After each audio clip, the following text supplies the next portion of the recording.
আটা, ময়দা, সুজি কোনো কিছুই যদি ঘরে না থাকে তবুও কিন্তু অনায়াসে একটি সুন্দর কেক তৈরি করে নেওয়া যায়। এবং শুধু কেকই নয়, সঙ্গে পেন কেক আপনারা কীভাবে তৈরি করবেন সেটিও আমি দেখিয়ে দেব। তো বন্ধুরা, আমার এই কেক আইটেম দুটো যদি আপনাদের ভালো লেগে থাকে তাহলে চ্যানেলটিকে অবশ্যই সাবস্ক্রাইব করতে ভুলবেন না। আর নতুন বন্ধুরা প্লিজ প্লিজ চ্যানেলটিকে সাবস্ক্রাইব করে রাখবেন। বাই দ্য ওয়ে, এএসএস রান্নাঘরে আপনাদের আবারও সকলকে স্বাগতম। তো আমি এখানে নিয়ে নিচ্ছি সেমাই।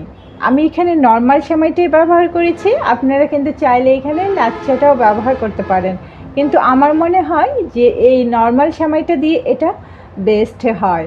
তো আমি এখানে সেমাই নিয়ে নিয়েছি, সেমাইগুলোকে টুকরো টুকরো করে ছোট সাইজ করে নেব। এখন একটা বোলের মধ্যে আমি দুটো ডিম নিয়ে নিচ্ছি। ডিমটা আপনারা আপনাদের কেকের সাইজ অনুযায়ী নিতে পারেন। আমি এখানে দুটো ডিম অ্যাড করছি, সামান্য একটু লবণ অ্যাড করছি, আর দিচ্ছি এখানে গুঁড়ো দুধ। আপনারা চাইলে এই গুঁড়ো দুধের পরিমাণটা কিন্তু বাড়িয়েও দিতে পারেন, তবে গুঁড়ো দুধটা সাধারণত একটু বেশি পরিমাণে দিলে কিন্তু খেতে বেশ মজা হয়ে থাকে। তারপর আমি হ্যান্ড মিক্সার দিয়ে এটাকে মিক্সড করে নেব। আমি যখন এটাকে মিক্সার দিয়ে মিক্সড করে নিচ্ছি তখন বলেই দিচ্ছি বন্ধুরা যে এটা কিন্তু সাধারণ কেকের মতো অত ফোমি করতে হবে না, একটুখানি জাস্ট মিক্সড করে সুন্দর করে মিক্সড করে নিলেই হবে। যখন হালকা হালকা একটু ফোমি ফোমি ভাব আসবে,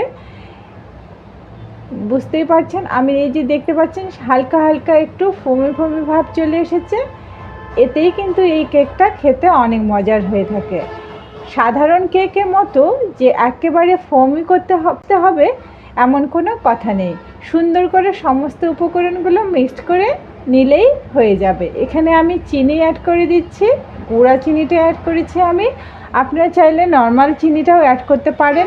আপনারা হ্যান্ড বিটার দিয়ে বা ডাল ঘুটনি দিয়ে অনেকে আছে সেটা দিয়েও কিন্তু পিট করে নিতে পারেন, তবুও কিন্তু এই কেকটা খেতে কিন্তু অসম্ভব মজা হয় এবং খুবই ভালো লাগে। এখন আমের সিজন, যার কারণে আমি এখানে একটা আমও অ্যাড করে দিচ্ছি। আপনারা এই আমটা স্কিপ করতে পারেন, তবে আমার মনে হয় এর মধ্যে আমটা দিলে কেকটা অসম্ভব ভালো লাগে। তো বন্ধুরা, সমস্ত কিছু আমি আবারও মিক্সার দিয়ে মিক্সড করে নিচ্ছি। দেখতে পাচ্ছেন খুব সুন্দরভাবে এটা মিক্সড করে নিচ্ছি। এখন আমি যে সেমাইগুলো রেখেছিলাম সেই সেমাইগুলোকে ছোট ছোট করে টুকরো টুকরো করে নিয়েছি, এবং এটা কিন্তু আমি এই সেমাইটা কিন্তু কড়াইয়ের মধ্যে ভাজিনি, কাঁচা সেমাইটাই এখন আমি এখানে দিয়ে মিক্সড করে নিয়েছি। খুব সুন্দরভাবে মিশিয়ে নেওয়ার পর ব্যাটারটা আমি এখানে 15 থেকে 20 মিনিটের জন্য এটা রেস্টে রেখে দেব। 15 থেকে 20 মিনিট পর আপনাদেরকে আমি দেখিয়ে দিচ্ছি এর ব্যাটারটা কেমন হয়েছে। দেখতেই পাচ্ছেন এর ঘনত্বটা, এটা খুব বেশি পাতলা করা যাবে না, নইলে কিন্তু কেক হবে না।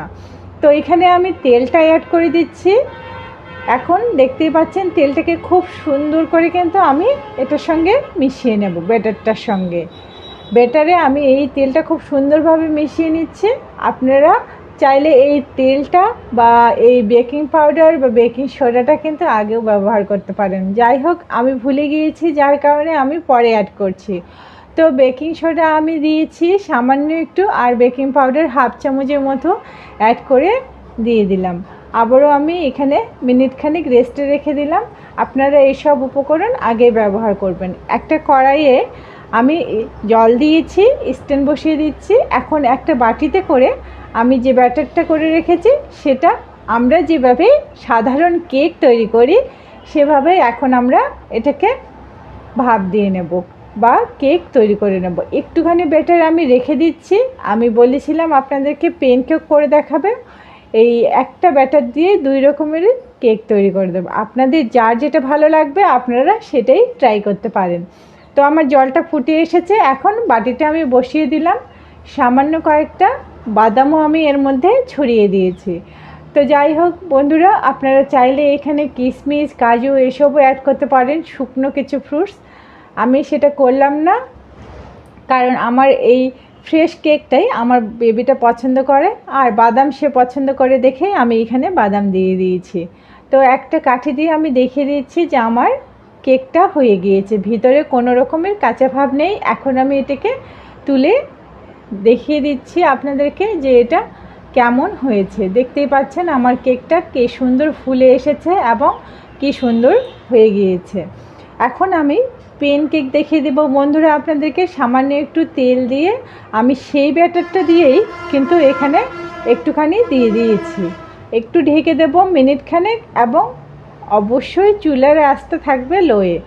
তো লোয়ে আমরা যেভাবে সাধারণ পেন কেক করে থাকি সেভাবেই এই কেকটাও আমরা এপিট ওপিট করে ভেজে নেব একটুখানি তাপমাত্রাটা লোয়ে রেখে। তো দেখতে পাচ্ছেন এরও কালারটা কিন্তু কি সুন্দর গর্জিয়াস এসছে। আর আমি সামান্য একটু উপরে তিল ছড়িয়ে দিয়েছি। আমি এখানে কাঁচা তিলটাই অ্যাড করেছি, আপনি ভাজা তিলটাও অ্যাড করতে পারেন। তিলটাই অ্যাড করলে দেখতেও সুন্দর লাগে এবং খেতেও বেশ চমৎকার লাগে। দেখতে পাচ্ছেন কুক হয়েছে। তো আমি এখন এটা সাজিয়ে পরিবেশন করব। আপনারা আপনাদের খুশি মতো এটা পরিবেশন করতে পারেন। আটা ময়দা সুজি সব সময় আমরা জানি কেক তৈরি করতে গেলে আটা ময়দা সুজি কিন্তু লাগেই বন্ধুরা। তো এই ধরনের আটা ময়দা সুজি যদি ঘরে না থাকে আর বাচ্চারা জেদ ধরে বা কোনো প্রয়োজনে আমাদের কেক তৈরি করতে হয়, তাহলে কিন্তু আমরা অনায়াসে এই ধরনের একটি মজার কেক তৈরি করে নিতে পারি। তো আমি আমার কেকটা দেখিয়ে দিচ্ছি যে পিছনেরটা আমার সুন্দর করে কুক হয়েছে কিনা। তো একটা আমি কাগজ দিয়ে দিয়েছিলাম, সেটা তুলে দেখিয়ে দিচ্ছি। দেখুন কি সুন্দর কিন্তু পিছনেরটাও হয়ে গিয়েছে। আর উপরেরটা বাদাম দিয়েছি দেখে কি সুন্দর লাগছে। আর আপনারা দেখলেই বুঝতে পারবেন যে এই কেকটা একেবারে পারফেক্ট হয়েছে কিনা। আসলে খেতে অসম্ভব লাগে, দুর্দান্ত হয়ে থাকে। দুর্দান্ত আসলে বলে বোঝানো যাবে না। আপনারা অবশ্যই অবশ্যই বাড়িতে ট্রাই করবেন এবং আমাকে কমেন্টে বন্ধুরা জানাতে ভুলবেন না। আর আমার যে চ্যানেলটি আছে নতুন বন্ধুরা প্লিজ সাবস্ক্রাইব করে দেবেন। আর পুরাতন বন্ধুদেরকে অসংখ্য ধন্যবাদ, সব সময় আমার পাশে থাকবেন। তো দেখিয়ে দিচ্ছি আমি কেটে যে আমার এই কেকটা কেমন হয়েছে। দেখতেই পাচ্ছেন কাটলে বোঝা যাচ্ছে যে এই কেকটা পুরোটাই পারফেক্ট হয়েছে। কি সুন্দর আর এত মজা হয়ে থাকে যে আপনি বুঝতেও পারবেন না যে এখানে কোনো রকম আটা ময়দা সুজি ব্যবহার করা হয়নি, শুধুমাত্র সেমাই বা আম দিয়েই এই মজার একটা কেক অনায়াসে তৈরি করে নেওয়া যায়। তো বন্ধুরা আজকে এই পর্যন্তই, আবারও নতুন ভিডিও নিয়ে আপনাদের সামনে হাজির হয়ে যাব। টাটা।